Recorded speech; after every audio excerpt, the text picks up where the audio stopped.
समाचार अब तक, सत्य का साहस। नमस्कार, मी नेहा आणि आपण बघत आहे समाचार अब तक। बघूया आजच्या काही ठळक बातम्या।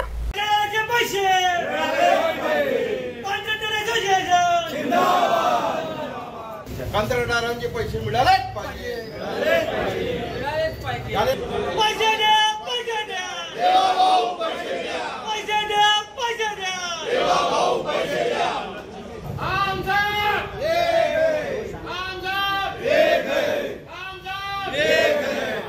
शासनाच्या विविध योजना अंतर्गत पूर्ण केलेल्या कामांचे थकीत बिल अद्याप न मिळाल्याने कंत्राटदार संघटनांकडून नागपूर जिल्हाधिकारी कार्यालयावर मोर्चा काढण्यात आला।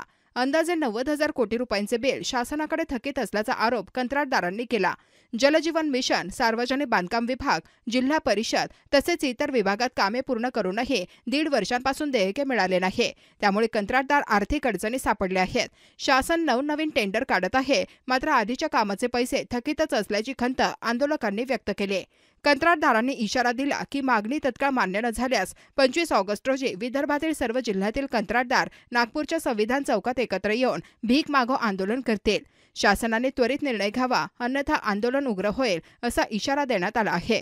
आज जे आंदोलन केलेलं आहे ते महाराष्ट्र शासनाकडे जे सर्व कंत्राटदार सर्व विभागातील सुमारे 90,000 कोटी रुपयाचे जे देणे बाकी आहे आणि सरकार याच्याकडे दुर्लक्ष करत आहे। फक्त 3 ते 4-5% फक्त प्रत्येक क्वार्टरला देत आहे। त्याच्यातून कॉन्ट्रॅक्टरला काहीच होत नाही। त्याचं नियोजन पूर्ण फसलेलं आहे आणि हे गव्हर्नमेंट त्याला फक्त फसवत आहे।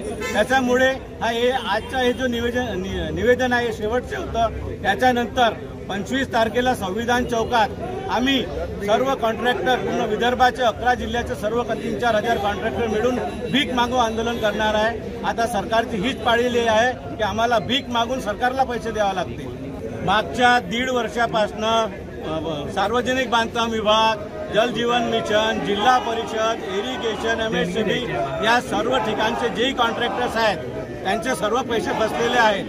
रोडचे कामं असतील, ब्रिजेसचे कामं असतील, बिल्डिंगचे कामं असतील, याचे पाणी पुरवठ्याचे असतील, सर्व नियोजन फसलेलं आहे। सरकारचा नवनवीन टेंडर काढत आहे, परंतु कॉन्ट्रॅक्टरला जुन्या कामाचे पेमेंट मिळत नाहीये।